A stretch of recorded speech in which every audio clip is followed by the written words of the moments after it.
అప్పట్లో ఒకడు ఉండేవాడు 30th రిలీజ్ అయిందండి. అండ్ చాలా మంచి రెస్పాన్స్ క్రిటిక్స్ దగ్గర నుంచి, ఆడియన్స్ దగ్గర నుంచి. అండ్ మేమందరం చాలా హ్యాపీగా ఉన్నాం.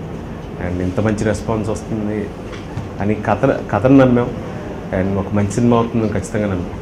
కానీ ఇంత యునానిమస్గా రెస్పాన్స్ ఉంటుందని వీ హ్యాడ్ కాన్ఫిడెన్స్, బట్ మరీ ఎంత యునానిమస్గా ఉంటుంది అనుకోలేదు. సో థ్యాంక్స్ ఈ సినిమా చూసిన ప్రతి ఒక్కరికి. అండ్ వితౌట్ యువర్ సపోర్ట్ నాకు తెలిసి ఈ సినిమా ఇంత సక్సెస్ అయ్యేది కాదు. సో ప్రతి ఒక్కరికి నాకు థ్యాంక్ యూ సో మచ్. ఈ సినిమాలో నేను ఇమ్తియాజ్ అలీ అనే క్యారెక్టర్ చేశాను, నురుద్దీన్ మొహమ్మద్ ఇమ్తియాజ్ అలీ. సో నేను ఇప్పటివరకు ఒక 2 సినిమాల్లో పోలీస్ క్యారెక్టర్లు చేశాను, రౌడీ ఫెల్లో అవసరాలు. సో దానికంటే కొంచెం కొత్తగా ఉండాలి. అండ్ స్క్రిప్ట్ రాసినప్పటి నుంచే ఒక ముస్లిం క్యారెక్టర్ అనుకున్నాను. సో నాకు కొత్త డైమెన్షన్ ప్లే చేయడానికి అవకాశం వచ్చింది. అండ్ నాకు ఆ కల్చర్ గురించి తెలుసుకోవడానికి వచ్చింది. And it was a very powerful character. తను నమ్మింది ఒక సిద్ధాంతంగా ఫాలో అవుతాడు. సో దానివల్ల ఇంకోరు ఇబ్బంది పడుతున్నారు అనేది కూడా చూడటం. సో తన వల్ల ఇబ్బంది పడిన రైల్వే రాజు తన మీద ఎలా రివర్స్ అయ్యాడు అనే దాని గురించే మెయిన్ థింగ్ అండి. So it's been I need సాగర్కి థ్యాంక్స్ చెప్పాలి. ఇలాంటి ఒక లైఫ్లో గుర్తుండిపోయే క్యారెక్టర్ నాకు ఇచ్చినందుకు. సాగర్ ఫస్ట్ కాదండి, అయ్యారే అనే సినిమా తీసేది దీనికంటే ముందు. సో ఇది సాగర్ సెకండ్ ఫిలిం. కానీ ఆల్మోస్ట్ నాకు సోలో అయిపోయిన తర్వాత తనకు కథ చెప్పాడు సార్, అయ్యారే రిలీజ్ తర్వాత. ఆ కథ నచ్చలేదు నాకు. దాని తర్వాత విష్ణుతో ఆల్మోస్ట్ ఒక 2 years ట్రావెల్ చేసి స్క్రిప్ట్ రాయడం జరిగింది. అండ్ తను చూడడానికి చిన్నగా ఉంటాడు కానీ మనిషి చాలా నాలెడ్జ్ ఉంది. అండ్ ఈ సినిమా చూస్తే అర్థమవుతుంది ప్రతి ఎలిమెంట్ని తను ఎంత డీటెయిల్గా తీసుకొచ్చాడు. అండ్ తను స్ట్రెంగ్త్ రైటింగ్.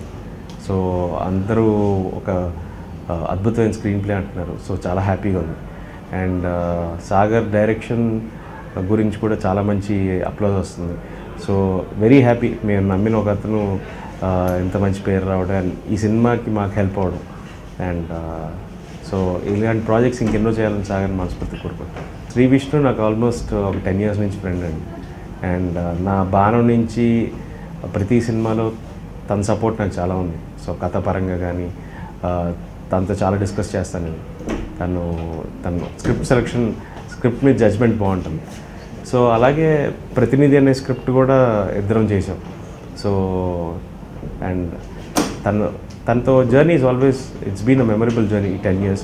అండ్ ప్రతి సినిమా జర్నీలో తను ఉన్నాడు. అండ్ అప్పట్లో కూడా ఉండేవాడు ఈజ్ మోర్ స్పెషల్. సో ఖచ్చితంగా this journey will continue. And he's a terrific artist. So ఈ సినిమాతో ప్రూవ్ చేసుకునే అవకాశం వచ్చింది. And he's proved what he's capable of. ఈ సినిమాలో డైలాగ్స్ కూడా సాగర్ రాసాడండి. So Sagar has very good knowledge on Telugu కానీ. సో డైలాగులు అంటే ఐ ఎంజాయ్డ్. ఈ డైలాగులు చెప్పడం నేను బాగా ఎంజాయ్ చేశాను. అండ్ బాగా కనెక్ట్ అయ్యారు అందరు డైలాగ్స్కి. చాలా సింపుల్గా ఉంటాయి, అలాగే హార్డ్ హిట్టింగ్ ఉంటాయి తన డైలాగ్స్.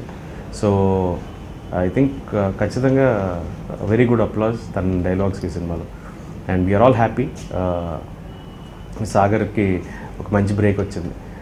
ఇట్ వాజ్ నాట్ ఏదో ఆడుతూ పాడుతూ చేసిన సినిమా కాదు. It was more of a journey of 3 years. So 3 సంవత్సరాలు కష్టపడినందుకు ఇలాంటి ఒక మంచి ఫలితం దక్కినందుకు అందరం హ్యాపీగా ఉన్నాం. ఈ సినిమాకి మ్యూజిక్ డైరెక్టర్ పాటలు సాయి కార్తిక్ అందించారండి. And all the songs are situational ఈ సినిమాలో. అండ్ వీవ్ ట్రైడ్ ఒక qawwali kind of a song ఈ సినిమాలో, ఒక proper Urdu song. So different album Sai కార్తిక్కి ఇప్పటివరకు చేసిన ఆల్బమ్స్తో పోలిస్తే. అండ్ ఈ సినిమాకి background music Suresh Sivan. And కొత్త అబ్బాయి. And he's done wonderful job. తను ఆల్మోస్ట్ ప్రతి సీన్ని ఎలివేట్ చేసిన విధానం కానీ. And every one is praising. తనని చాలా మెచ్చుకుంటున్నారు అందరూ. So he has lot of talent. He is working for our next production also. So a talent to watch out for. మా ప్రొడక్షన్ టీమ్ దగ్గర నుంచి డైరెక్షన్ డిపార్ట్మెంట్, ఎవ్రీ డిపార్ట్మెంట్ అంటే without ఒక్కరి support లేకుండా కూడా ఈ సినిమా నాకు తెలిసి ఇంత రెస్పాన్స్ ఉండేది కాదేమో. ఎడిటింగ్ చంటి గారు కానీ, చంటి గారి అసిస్టెంట్స్ కానీ, and Naveen and team, cameraman, Sai Karthik's music, Suresh Sivan's background score కానీ, ఎవ్రీ డిపార్ట్మెంట్ అండి. కాస్ట్యూమ్స్ దగ్గర నుంచి. అండ్ మా అదర్ డైరెక్టర్స్ అజయ్ వర్మ అని తను హెల్ప్ చేసిన విధానం కానీ, లేకపోతే మా అనదర్ ప్రొడక్షన్ వేణు కానీ, so every one had there inputs for this film and without ఒకరి సపోర్ట్ లేకుండా కూడా ఐ డోంట్ థింక్ అప్పట్లో కూడా ఉండేవాడు విల్ రిమైన్ అప్పట్లో కూడా ఉండేవాడు. So I need to thank each and every one. ఈ సినిమాకి పనిచేసిన లైట్ మెన్ దగ్గర నుంచి ప్రొడక్షన్ టీం వరకు వితౌట్ ఒకరి సపోర్ట్ లేకుండా ఈ సినిమా ఇలా ఉండేది కాదేమో. So thank you so much. మీ సపోర్ట్ లేకుండా అప్పట్లో కూడా ఉండేవాడు will not be the same. Gautamiputra Satakarni 12th release అవుతుందండి. అండ్ మీ అందరికంటే ముందు కొన్ని సీన్స్ చూసే అవకాశం దొరికింది నాకు. అండ్ నేను I was very excited. It's gonna be మన తెలుగు హిస్టరీ గురించి కాదు, it will be historical film in Telugu cinema also. కొన్ని సీన్స్ కానీ క్రిష్ గారు తీసిన విధానం కానీ అండ్ ఎవ్రీ డిపార్ట్మెంట్ ఆ సినిమా అంటే విత్ ఇన్ షార్ట్ స్పాన్లో అంత కంటెంట్ని ప్రజెంట్ చేయడం అనేది చిన్న విషయం కాదు, that to war based film. And I think it's a great thing. And Krish గారికి ఆల్ ద బెస్ట్ కంటే కంగ్రాట్స్ చెప్పడం correct. So congrats to the whole team of Gautamiputra Satakarni. ఎప్పటి నుంచి అనుకుంటున్నామండి బాలయ్య గారితో ఒక సినిమా చేయాలని.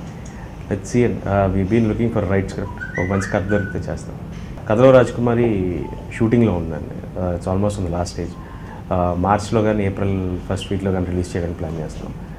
అండ్ ప్రొడక్షన్ సైడ్ నీది నాది ఒకే కథ శ్రీ విష్ణుతో ఆల్మోస్ట్ షూటింగ్ అయిపోయిందండి. పోస్ట్ ప్రొడక్షన్ జరుగుతుంది. ఒక సాంగ్ బ్యాలెన్స్ ఉంది.